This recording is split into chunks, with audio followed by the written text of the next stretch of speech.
Mala malitiin lafeen kun keessaa cabee ba'e. Waggaa jaan kana mukarraa kufeennaan jimmaan geessee Mala ammayyuu still now ammayyuu mala. Ni alaa maal jedhe? Manni yaalaa liiverii gooniitu mana araaraa geessinaan jennaan fide. Amma miif kun bakkeetti ba'uun? Eenyu ja'a lamaa wayiiti. Nalaali mucaa? Nalaali baabba ija koo keessa. Si'a sadii afura kee bakkeetti baasi. Dabale. Isa dhumaa. Out!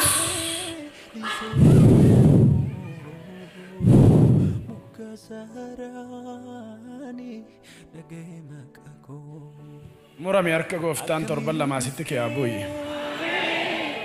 Lafee haaraa biqilchi galataaf deebi'u. Bifi qaama kee haa dabalu.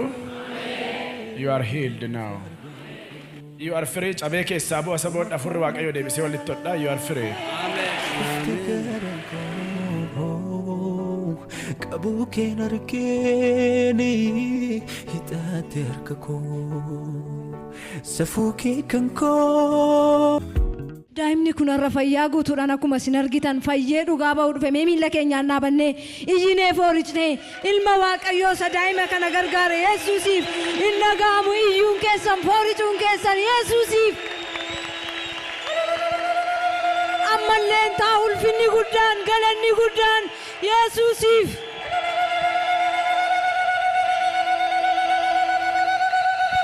Isna eebbisu ulfaadhaa nooraa sabni.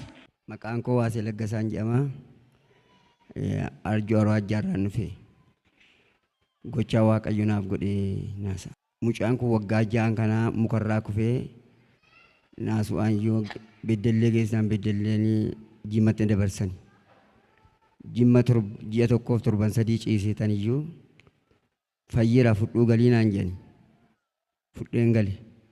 Dhiisuu dide. Beddelleen geesse laqamtee obsaan laqamteen fide. Obsaan laqamtee fide ennaan kaamseerii ta'a TB faa ta'a jedhanii opereeshinii lapheeraan godhanii Addis Ababaatti foon samuranii ergan.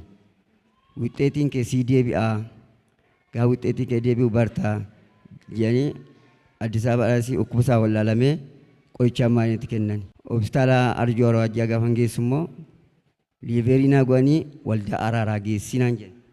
Mukarraa kufee daa'imni keessan kun waggaa meeqaala kanaan kan inni rakkatee Jimmaatti beddelleen Jimmaatti Jimmaan immoo gara Naqamteetti deebitanii Finfinnee illee naamunaadhaaf kutamee deemeedha kan inni ilaalamaa ture. Amma mirra ture ammi kun? Ji'a ergan Jimmaa galee ji'a lama wayii tureera. Duraanoo mukarraa kufee ammami kan isin yaalchisaa turtan? Waggaa ja'a mukarraa kufuunsa. Ji'a tokkoo fi torban sadii laqamteen ciibse. Achi fayyeera fudhuu galennaan fudhee galee utuu taa'u lapheerraan ni ta'ee mala'ee xaaxa'e. Utuu cobuu obsaan laqamteen fide. Obsaan laqamtee gaafa fiduu kaamseerii isoon ta'uu TB isoon hin jedhamu jedhanii lapheerraa foon muraniitu iyyuu Addis Ababaatti ergani. Addis Ababaan immoo dhukkubni isaas kaamsees hin jedhamu TBs hin jedhamu waan isaa hin beekamuuti jedhanii qoricha ammaariinatti kennanii fudheen gale. Gaafanii hospitaala Arjoo Arwaajjaa gaafa geessu immoo dooftonni Arjoo Arwaajjaa immoo waldaa araaraa geessi mucaan kee kun hin fayyaatii har'a boriin geessinaan jedhan. Anis har'a boriin jennee waldaa araaraa kanan fide. Waldaa araaraa fideetanii araajiin kun naa kadhatanii mucaan kee torban lama booddee hin bu'aatii lafee sana immoo fiddee dhugaa baataa jedhe. Fidee dhufee kun waaqayyoof galatanaa gashaa. Baabba mucaan keessa waggaa ja'a kana guutuu maal gochuu hin danda'u? Dandeen ciisuu, firaashiin buusaa, wayyaarra hawwisaa afaan afaa, mucaan aadaa dandeen ciisuu, utuu akka tadagaa kuna kaa'uu, waldaa araaraa fidee waaqayyo naa fayyise. Torbee malamaa asitti cabee keessaa bu'a namni waaqayyoo jedhanii amma akka iskiriin irratti dubbatan torbee malamaa asitti lafeensaa keessaa ba'ee mucaan qomi isaa hundumti isaa duudee fayyaa ta'ee dhufe jechuudha. Eeyyee naa fayyeera mucaan kun. Sabni kana dhageenyu ilma waaqayyoo isaa akka kanatti nama gargaaru Yesuusiif hin taa'illee guddaan galanni guddaan Yesuusiif. Baabaa koo abbayin kee waa'ee kee waan baay'ee isaa dubbatanii rumee yeroo sana akkam si godha ture erga lafeen qoma kee irraa cabee beemee yeroo sana haala keessa turte dubbadhu. Ala na dhukkubuna naadaa danda'een ciisu naajaa eggina dhufee na fayyee galagalee na ciisa akka barbaade na ciisa waaqayyoon na galateeffadha.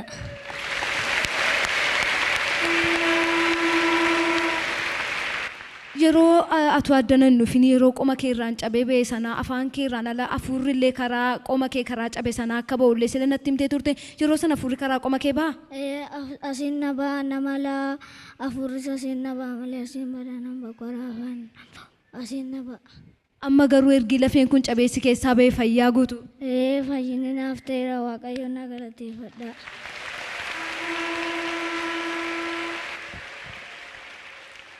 Egaa waggaa 6 guutuudhaaf kan inni itti rakkate waggaa 6 guutuu daa'imni kun ciisuu hin danda'u ji'a 2 amma akkuma isin amma argitanitti lafeen keessaa cabee ba'ee ilmi waaqayyoo garuu torbee 2 gidduutti raawwannaan kunoo laficha fidanii dhufanii ililleen keessanii nagaamu harka walitti rukutuun keessanii sayidaa namaa hiiku Yesuusiif. Tole ilaalaa iskiriiniidhaan isinitti agarsiisna akkamittiin akka qomni isaa fayyeessaa amma argitaniin alatti.